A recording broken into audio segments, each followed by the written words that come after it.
Olá pessoal, sejam novamente bem-vindos ao TVC Channel News. Esse aqui é mais um Temas e Reflexões. E o tema de hoje foi encomendado, né?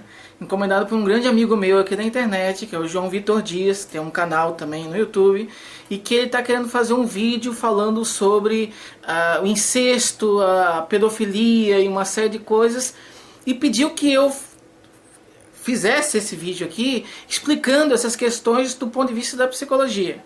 Tá? Primeiro, o que é o incesto, o que é a pedofilia e como é que, quais são os impactos disso para o indivíduo que é a vítima, no caso. Tá?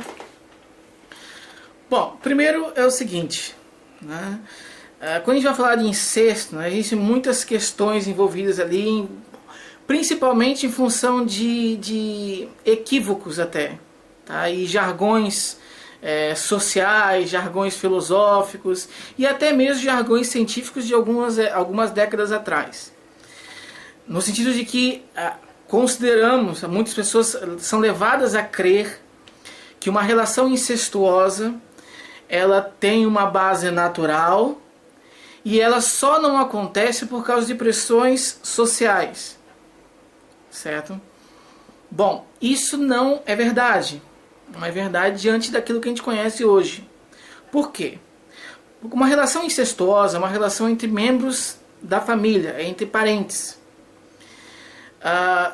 Uma relação entre parentes, eu já fiz alguns vídeos anteriores sobre sexo, a função do sexo. Esse é o vídeo, eu acho que eu abordei melhor essa questão, mostrando que a função do sexo é reproduzir, mas nós usamos sinais do outro. Nós nos atraímos por outra pessoa que emana sinais que dizem respeito à qualidade genética delas. Principalmente, especificamente, a qualidade genética, na qualidade do sistema imunológico dela. Por quê? Porque o objetivo seria você criar uma prole, né, com um sistema imunológico mais adaptado. E para isso ela precisa ter genes mais variados. Ou seja, você visa, a natureza visa, por um processo caótico, não tem nenhuma pessoa observando, né, controlando, mas acontece dessa forma, visa pela miscigenação dos nossos genes relacionados ao sistema imunológico, né? Os genes do MHC, que é o complexo de imunocompatibilidade. Por que eu estou dizendo isso aí? Porque nós temos genes do MHC muito parecidos com as pessoas que são da nossa família. Tá? O que vai acontecer se a gente tiver um filho de alguém que é nosso parente? O sistema imunológico daquela criança não vai ser tão variado. De maneira que ela vai estar muito mais propensa a desenvolver, a contrair patologias e morrer em função disso.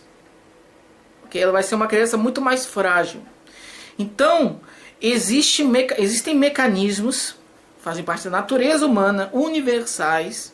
Tá? Pode até haver uma cultura ou outra muito isolada em que, por alguma razão muito forte, conseguiu suprimir esse instinto humano e desenvolver uma sociedade que não se baseia nisso aí, mas não é assim que funciona na grande maioria. Isso é um desvio padrão lá para longe. Tá? Então o que acontece? Né?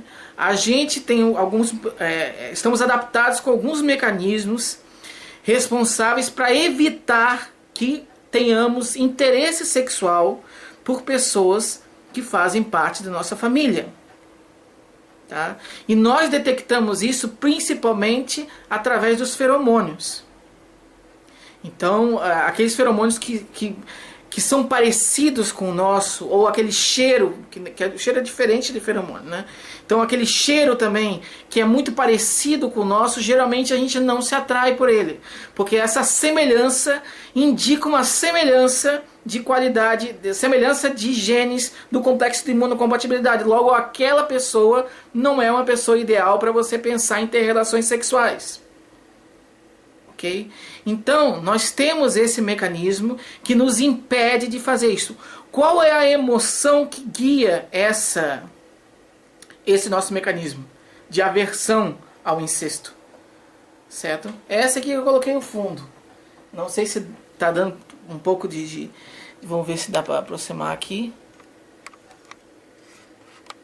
Né? Acho que assim fica um pouquinho melhor. Então, qual é essa expressão ali? Né? Qual é essa expressão? É o nojo. Tá? O nojo é uma expressão moral, universal, que tem a ver com a percepção de uma quebra do sentido de santidade. Tá?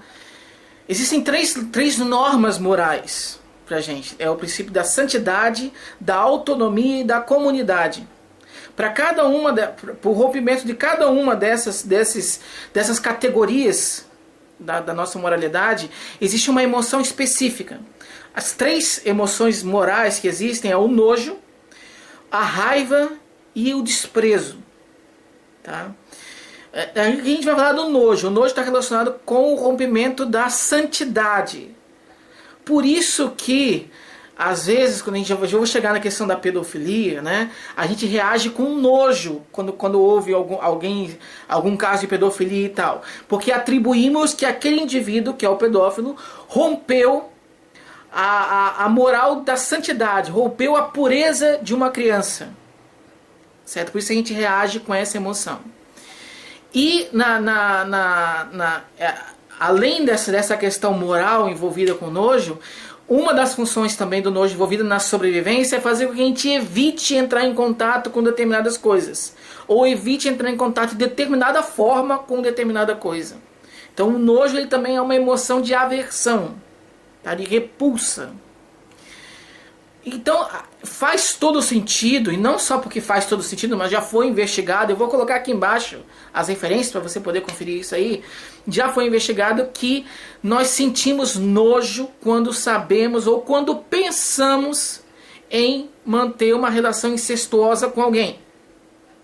Um dos testes uma das questões, né, mais interessantes que eu acho que foi utilizada para medir isso aí, para mensurar esse nível de nojo, foi desenvolvido por um psicólogo bastante reconhecido e grande estudioso da moral, sabe, Jonathan Haidt, que ele disse o seguinte: ele pedia para a pessoa ler a seguinte situação, a seguinte cena, né?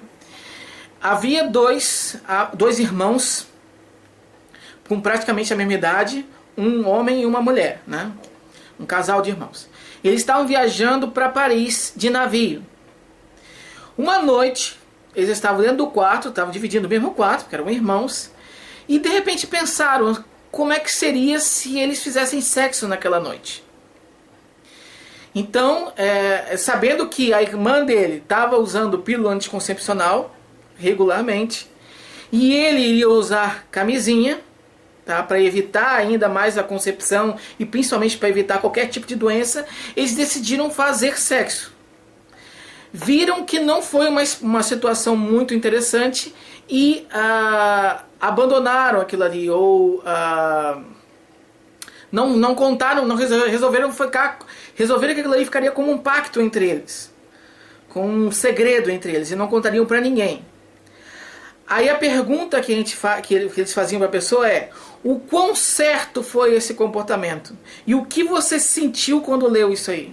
Então eles verificaram que as pessoas geralmente têm a tendência muito forte a condenar esse tipo de comportamento, mesmo que a menina fazia uso de anticoncepcional e ele usou camisinha, ou seja, não ia gerar nenhuma descendência, mas o fato de um irmão fazer sexo com outro irmão ativa no nosso cérebro um mecanismo fortemente arraigado. Então, acabou a bateria aqui, precisa recomeçar. Mas, voltando ao raciocínio. A mera situação hipotética de que um irmão estaria fazendo sexo com outro irmão já aciona na gente esse mecanismo adaptativo que nos faz sentir repulsa por aquela situação e condená-la moralmente por causa disso, porque o nojo é uma emoção moral, certo? Então, quais são as consequências? Inclusive, só para comentar, né, uma outra pesquisa que foi até publicada ano passado mostrou o seguinte, que esse tipo de condenação moral, ele é muito maior, né, quando as pessoas vivem junto, quando é uma família que vive junto. Quando a família começa a se distanciar, essa condenação ela ainda continua, mas ela fica mais leve, mais branda. Por isso que às vezes você vê algumas famílias em que primos distantes se relacionam entre eles. E podem, às vezes, até acabam se casando. Se não oficialmente, mas todo mundo sabe que são casados. Né? Então, por quê? Isso faz todo sentido. Porque, primeiro que o primo já não compartilha tantos genes com a gente. Né? Além do que, geralmente, eles moram separados da gente. Então, é um tipo de relação mais permitida. Não quer dizer que é permitida totalmente. Certo? Mas é uma relação mais vista com os olhos um pouco mais brandos. Quanto mais a proximidade genética entre os indivíduos e principalmente o convívio daquele indivíduo, maior é a condenação, maior é o nojo relacionado a isso. De maneira que entre pais e filhos, muito provavelmente é a maior, talvez com certeza, é a maior tipo de relação incestuosa condenável. Qual é o efeito disso, né, para a vida familiar e tal? Destruidor. Porque o nojo, quando você acaba instalando, né, um nojo, quando você acaba sentindo nojo por alguém, você, como eu falei, né, você evita aquela pessoa. Você não apenas condena ela, mas evita entrar em contato com ela. É como se aquela pessoa fosse uma ameaça à sua saúde. Certo? Então nós evitamos entrar em contato com aquele indivíduo. Numa família, se você começa a evitar entrar em contato com determinados indivíduos, a relação acaba ficando completamente conflituosa. Então pode destruir totalmente uma família. Tá? Agora sim, o que acontece, né? Por que algumas pessoas, principalmente pais, tá? Pais e mães, principalmente pais masculinos, por que algumas pessoas elas têm esse impulso incestuoso? Bom, já comentei, né, que existe essa questão, essa natureza da gente de evitar esse tipo de comportamento, porque ele é deletério para a natureza. Você vai gerar uma descendência que não vai ser adaptada, certo?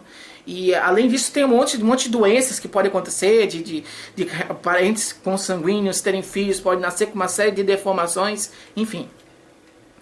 Então, só que algumas pessoas vão ter, por questões hereditárias, por questão de ter sofrido um estresse muito grande, por vários fatores ambientais e genéticos, vão ter uma disfunção nesse sistema.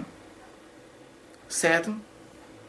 Então, era para elas funcionar daquela forma. Era para elas sentirem uma aversão pela relação sexual com filhos. Só que elas não têm, devido a alterações no próprio cérebro desses indivíduos. Hoje a gente sabe que essa relação incestuosa, na grande maioria das vezes, é provocada por uma tendência à pedofilia, tá? Que é um transtorno caracterizado pela preferência sexual por pessoas pré-púberes, antes da puberdade, que ainda não apresentam os sinais sexuais secundários. E esse tipo de indivíduo, ele tem uma distorção, tem uma alteração nas vias temporais e frontais do nosso cérebro. São essa parte aqui que fica nas têmporas aqui e a parte frontal. Qual é o significado disso aí? As regiões temporais estão principalmente relacionadas ao controle e à produção, aliás, a produção de emoções. Então a gente já dá para ver que esse indivíduo tem um problema na regulação das emoções dele. E o córtex pré-frontal, ele está relacionado com o controle do comportamento. É aquilo que você quer fazer, mas o seu córtex pré-frontal bane porque tem alguma consequência negativa. Certo? Como é que a gente sabe disso? Porque tem um tipo de demência chamada demência frontotemporal, que acontece em pessoas com mais de 50, 60 anos de idade. E que essas pessoas, muitas vezes, as pessoas com demência frontotemporal, acabam desenvolvendo motivações parafílicas, né, que é fora dos padrões de normalidade da sexualidade. E entre elas, quase que especificamente, a pedofilia. Então aquela ideia do velho safado que a gente vê por aí, né, Algumas vezes faz sentido, às vezes a pessoa nunca teve esse tipo de motivação, mas por causa da demência frontotemporal que começa a destruir áreas temporais e frontais do cérebro desses indivíduos, faz com que ele comece a manifestar esse tipo de comportamento, esse tipo de conduta. Certo? Então são pessoas que têm uma biologia fragilizada e que acabam extrapolando esse tipo de impedimento biológico. Tá, que seria a aversão ao incesto. Eles não são sensíveis a isso. Logo, eles acabam cometendo esse tipo de ato. A consequência para o indivíduo, tá, que sofre um abuso sexual, né, pode ser muito grande. Mas aí a gente tem que falar o seguinte, né? Existe vamos dizer assim, um pouco de pânico moral quando a gente fala em relações sexuais com menor de idade. Por que eu estou dizendo isso? Porque o ideal seria você falar em relações sexuais não consentidas. Tá? Por quê? Porque, por exemplo, você não trata, você não atribui esse julgamento pesado, essa mão pesada, quando você está falando de um jovem, por exemplo, de 16 anos, que tem relação sexual com uma outra jovem de 16 anos. Uma relação consentida. Então isso você não considera negativo. E acontece por aí. Tá? Muitas vezes, inclusive o estudo da vida sexual do brasileiro, da Carmida Ábido, mostra que as pessoas dos brasileiros estão se relacionando sexualmente cada vez mais cedo. Tá? Então com 13, 14 anos já se relacionou com alguém, fez sexo com alguém. Não foi sozinho. Né? Então o sexo por si só, ele não é necessariamente negativo. O abuso é negativo. O ato não consentido é negativo. E daí a gente tem que falar não só de sexo, como também de outras negligências. Outros maus tratos infantis. Em suma, a gente tem que começar a falar do estresse crônico que a criança ou o jovem adolescente passa. E quais são os efeitos disso a longo prazo na idade adulta. Então são muitos. Um dos efeitos mais recentes que a gente está começando a estudar agora, e que eu acho que talvez seja um dos mais sérios, porque, né, se bem que é complicado atribuir isso aí, mas enfim, é um dos efeitos mais recentes que a gente sabe, é que o estresse crônico devido a maltrato, e aqui a gente está falando de todo tipo de maltrato, seja espancamento, seja abuso sexual, né, o abuso mesmo, né, não consentido e tal, está relacionado com uma redução do tamanho do telômero. Telômero é uma região que fica na extremidade dos nossos cromossomos. Cada vez que uma célula se divide, tá? Cada vez que ocorre a multiplicação da célula, o telômero ele diminui um pouquinho. Quando ele chega a um limite, né, quando ele acaba, né, a célula não consegue mais se reproduzir, não consegue mais se dividir. Isso significa que o nosso telômero, ele diz quanto tempo, ele é um marcador, um dos principais marcadores biológicos para a nossa longevidade. Ele, de uma certa forma, claro que pode morrer por um acidente, pode morrer por um mau hábito alimentar, pode morrer por uso de drogas, pode morrer por uma série de razões. Mas se você tiver uma vida perfeita, regrada, se você tiver uma vida tranquila, não se expor a risco, né, não ter a sorte de nunca sofrer nenhum acidente e tal, você vai morrer por causa do tamanho do seu telômero. Certo? Quanto maior o telômero, maior a expectativa de vida, e expectativa de vida com qualidade, com menos doenças. Quanto menor o tamanho do telômero, menor a sua expectativa de vida, menor a sua qualidade de vida. Tá? E o que eles identificaram é que o estresse, né, o cortisol, que é o hormônio do estresse, ele tem uma ação gênica muito forte, ele consegue reduzir o tamanho do telômero. Principalmente quando sofre na primeira infância. De maneira que essas crianças, esses jovens adolescentes que passaram por situações extremamente estressantes, de abuso, de violência, de uma série de coisas, de privações, vão ser crianças que terão uma expectativa de vida significativamente menor devido à biologia dela. Então, além do fato de ter que se livrar de todas as adversidades da vida para conseguir viver um pouco mais, mesmo se essa criança fizer isso, e o adulto, consequentemente, fizer isso, ele não vai conseguir viver muito porque o telômero dele está encurtado. Ok? Além disso, outras questões que a gente já sabe há um pouco mais de tempo, é que esses estresses crônicos, o abuso, a violência e tal, reduz também o volume da amígdala cerebral. A amígdala cerebral está muito relacionada com a produção das emoções, né? Se você reduz o tamanho dela, ela passa a compensar essa redução do volume, funcionando mais, sendo muito mais ativa. Uma amígdala hiperfuncionante, ela está relacionada com quadros de ansiedade, com quadros de depressão e muitas vezes. Então, esse tipo de indivíduo vai sofrer quadros psiquiátricos muito mais frequentemente do que as pessoas que não passaram por esses abusos. Certo? Então, o abuso sexual ou tudo, né? Ou de violências em geral, né? Ele gera sequelas, gera igual tem um texto bastante famoso, né, num psiquiatra, agora eu esqueci o nome dele, que vergonha, porque ele é muito importante, esqueci o nome dele, mas ele diz, o título chama-se Feridas que não cicatrizam, a neurobiologia do abuso. Eu vou tentar achar e vou colocar inclusive na descrição do vídeo, porque é um texto em português. Ele já é um pouco antigo, está um pouco desatualizado, mas é muito bacana, dá para ter muitas informações ali. Então veja, esse é um tipo de comportamento que deveria ser evitado. A natureza tenta evitar, mas algumas pessoas, por condições patológicas dela, não conseguem vencer isso ali e acaba se rendendo e acaba passando a não sentir essa aversão pela relação sexual com parentes, tá? E acaba mantendo sexo com essas pessoas. Okay? Um outro fator muito importante que eu acabei esquecendo de comentar é o seguinte: primeiro, essas memórias de feromônio, de cheiro, ela está muito mais relacionada quando a gente convive com aquele indivíduo, e que faz sentido de acordo com aquela pesquisa que eu comentei, né? Quanto mais a distância, influencia muito no nojo que a gente sente quando percebe uma relação incestuosa. Por quê? Porque tem a ver com memória olfativa. Você tem que se acostumar com o cheiro daquela pessoa para conseguir identificar que ela pertence à sua família. Então não vale muito a pena cuidar. Da mesma forma, e isso explica porque muitos casos de incesto, eles acabam acontecendo quando o pai ou a mãe, né? Incesto e outras questões de violência, tá?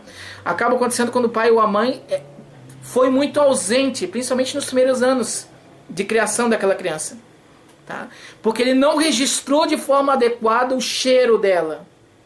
É claro que isso não é o suficiente para esse tipo de comportamento, mas é uma coisa que contribui, atrelado às fragilidades biológicas que o indivíduo já tem. Isso faz com que aumente o risco de ele sentir interesse sexual por aquela criança, por aquele filho, por aquele neto, por aquela, né? Então esse também é um tipo de evidência. Outra coisa é o efeito chamado efeito Cinderela. Margot Wilson e Martin Daly, um casal de psicólogos canadenses, lá na década de 80 e 90, identificaram que o número de abusos de todo tipo, sexual, violência, tudo, né? Já deu para entender, eu acho isso, né? O número de abusos é muito, muito, muito maior em crianças que são adotadas, em comparação com crianças que são filhas biológicas.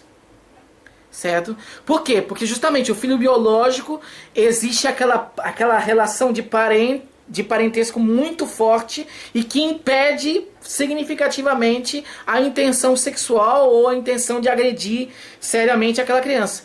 Quando não há esse parentesco, a possibilidade desse tipo de comportamento anormal aparecer é muito maior. Por isso que é tão complicado o processo de adoção. Vão existir casais que vão adotar a criança e vão tratá-la como uma princesa? É claro que vão existir. Vão existir casais que têm um filho biológico e vai maltratar aquela criança o tempo inteiro, vai existir. Mas quando a gente está comparando populações, a gente vê que é uma diferença aberrante entre as crianças criadas por casais, por pais biológicos e aquela criança criada por pais adotivos. Ok? Então era isso, essa questão, né, da pedofilia, do abuso sexual, né, dos estresses na primeira infância e a repercussão disso, é um tema bastante complexo. Eu espero que eu tenha conseguido explicar alguns aspectos aqui. E se tiverem alguma pergunta, algum ponto, vocês podem colocar aqui embaixo. Lembrando sempre que algumas pessoas já me acompanham e já sabem disso. Mas se você caiu de paraquedas aqui no vídeo, né, lembrando o seguinte: uma explicação evolutiva, né, uma explicação biológica, não necessariamente é uma justificativa moral. Ok? Então não é que a gente está explicando, né, que existe uma razão até evolutiva para comportamentos sexuais desviantes que está apoiando de maneira alguma. Ok? Abuso infantil, né, de todo tipo é danoso para a criança. Muito danoso para a criança. Deve ser extremamente contido, censurado e punido. A pessoa tem que ser punida por aquele crime, certo? Se for constatado que é uma pessoa doente mental, tem que ir para um hospital psiquiátrico para, né, se tratar, né? Mas se não for, porque nem todas as pessoas são, né? Se não for, principalmente quando a gente está falando de maltrato mesmo, né? O abuso sexual já é um pouco mais complicado. Talvez, muito provavelmente, todos eles sejam. Mas não, se não for, você tem que punir mesmo com a cadeia, certo? Então esse tipo isso que eu estou colocando aqui é uma explicação científica. Por quê? Porque para a gente resolver um problema de saúde, de sociedade, primeiro a gente tem que entender aquele problema. E a psicologia, entre elas a psicologia evolucionista, consegue explicar por que nós funcionamos dessa forma. E essa explicação tem que ser utilizada na hora de você desenvolver estratégias para diminuir, para reduzir a incidência desse tipo de crime. Ok? Então era isso, gente. Muito obrigado pela atenção. Lembrando que eu estou colocando os links aqui na referência para que você possa conferir melhor e se aprofundar um pouco mais nessa temática. Ok? Valeu e até o próximo vídeo aqui no TVC Channel News.